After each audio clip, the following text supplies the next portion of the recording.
Baik, kali ini kita akan membahas tentang statistika, yaitu tentang tabel distribusi frekuensi.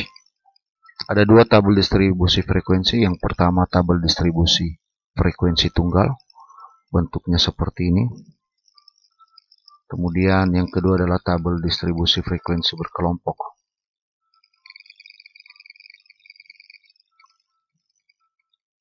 Ya, perbedaannya ada pada letak daripada keterangannya ya. Di sini dia dikelompokkan 71 sampai dengan 80, dan kelompok-kelompok ini 81, 90, 121, 130 ini disebut dengan kelas. Dalam tabel distribusi frekuensi berkelompok dikenal dengan satu kelas, yang kedua batas kelas, yang ketiga adalah tepi kelas,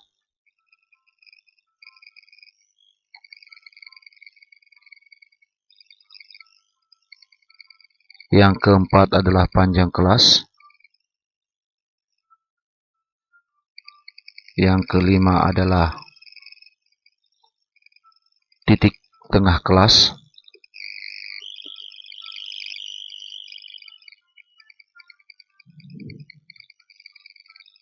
Untuk menyusun tabel distribusi frekuensi berkelompok, langkah-langkahnya yaitu pertama kita buat statistik jajaran dari data mentah. Ini maksudnya statistik jajaran apabila datanya itu belum dikelompokkan, maksudnya belum disusun dari mulai nilai terendah ke nilai yang tertinggi. Lalu selanjutnya kita akan menentukan nilai rentang. Nilai rentang diperoleh dari X maksimum dikurangi dengan X minimum. Kemudian tentukan banyak kelas. Banyak kelas kita menggunakan rumus kaidah empiris Sturges. Rumusnya yaitu K sama dengan 1 ditambah 3,3 logaritma N. K sama dengan banyak kelas dan N sama dengan ukuran data. Lalu langkah yang ketiga adalah kita tentukan panjang atau interval kelas. Di panjang kelas sama dengan rentang per banyak kelas. Langkah yang keempat adalah dengan menggunakan nilai panjang kelas yang diperoleh pada langkah ketiga, lalu kita tetapkan kelas-kelasnya. Yang kelima, kita tentukan frekuensi setiap kelasnya dengan menggunakan sistem torus. Kita masuk pada contoh soal. Berikut ini adalah data hasil ulangan matematika dari 30 siswa.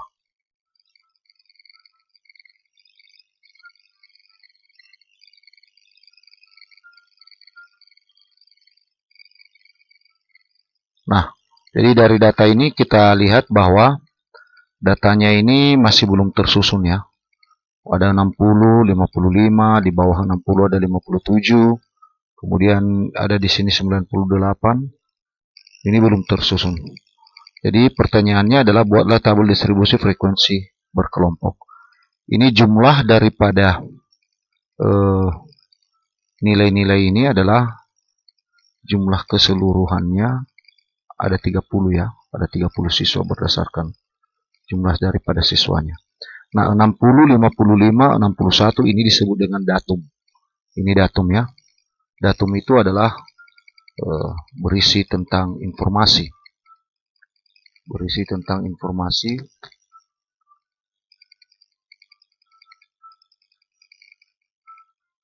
yang diperoleh dari sebuah penelitian.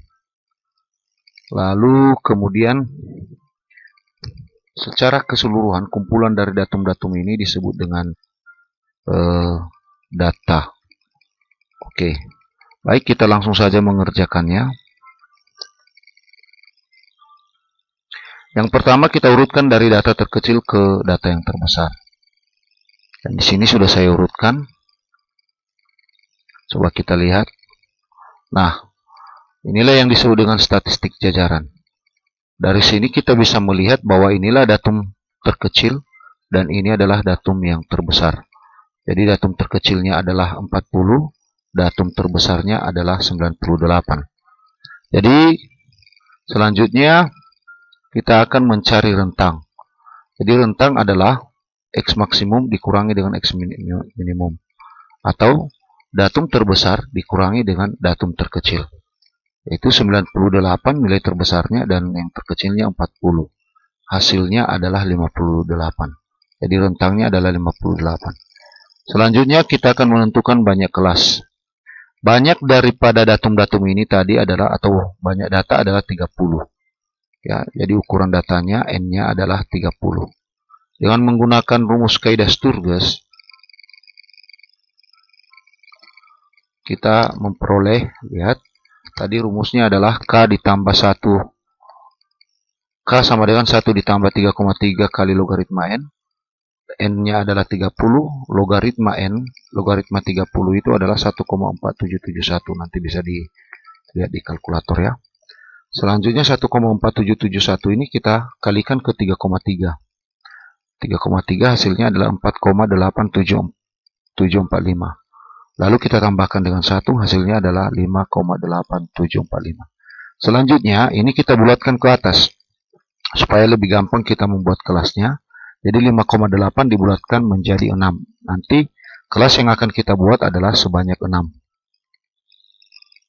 Selanjutnya kita akan menentukan panjang kelas. Panjang kelas sama dengan rentang per banyak kelas. Tadi rentangnya adalah 58 dan banyak kelasnya adalah 6. Sehingga diperoleh 58 per 6 sama dengan 9,6. Ini juga ada koma di sini. Jadi dengan menggunakan kaidah Sturges tadi atau pembulatan, nilai pembulatannya kita bisa bulatkan juga ini ke atas ya, menjadi 10 atau boleh juga 9. Jadi lebih kita bulatkan ke atas menjadi 10. Jadi panjang kelasnya adalah 10. Selanjutnya kita tetapkan batas bawah kelas pertama. Jadi batas kelas bawah kelas pertama itu dimulai dari nilai yang terendah. Nilai terendahnya tadi adalah 40. Interval kelas dan data terdekat dengan data terkecil. Oke. Jadi tabel distribusi frekuensi seperti tabel berikut. Jadi tabelnya setelah kita buat, lihat. Nah, ini di sini. Nah, jadi jumlah selisih dari 40 ke 49 ini panjangnya adalah 10 ya. Panjangnya adalah 10, sedangkan banyak kelasnya 1 2 3 4 5 6. Ada 6 kelas. Nah, frekuensinya di mana diperoleh? Frekuensi diperoleh dari sini. Jadi ini tadi nilai yang sudah kita susun. Kita lihat tadi kelas pertama itu berada di antara 40 sampai 49. Jadi kita hitunglah nilai-nilai yang berada di antara 40 dan 49. Jadi kita lihat di sini ada 40, 1, 2, 3, 4. 50 tidak termasuk karena itu masuk pada kelas berikutnya. Jadi ada 4. 1, 2, 3, 4. Jadi frekuensinya kita tulis 4. Begitu juga dengan 50 sampai dengan 59. Kita hitung mulai dari 50 sampai dengan 59. 1, 2, 3, 4, 5, 6. Nah, begitu juga di kelas ketiga 60 sampai dengan 69.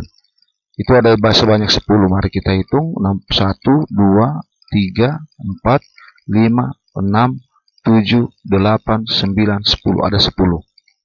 Ya. Kemudian 70 sampai dengan 79. Nilai-nilai yang ada di antara 70 dan 79. 1, 2, 3, 4. Ada 4 kelas. Kemudian 80 ke 89 juga ada 4. 90 sampai dengan 99 ada 2.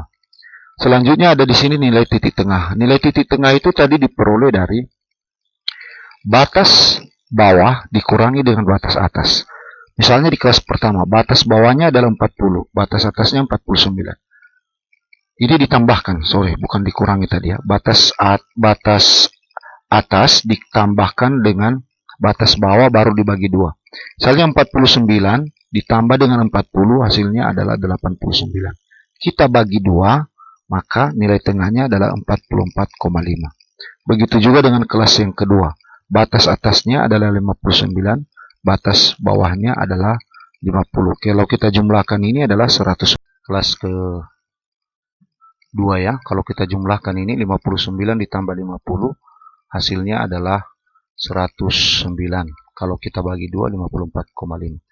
Ya, jadi nilai tengah tadi diperoleh dari batas atas ditambahkan dengan batas bawah dibagi dengan 2. Baik, demikian saja tentang tabel distribusi frekuensi. Mudah-mudahan dengan melihat video ini Anda bisa menyusun daripada tabel distribusi frekuensi berkelompok. Terima kasih. Kalau seandainya belum mengerti, silakan komen.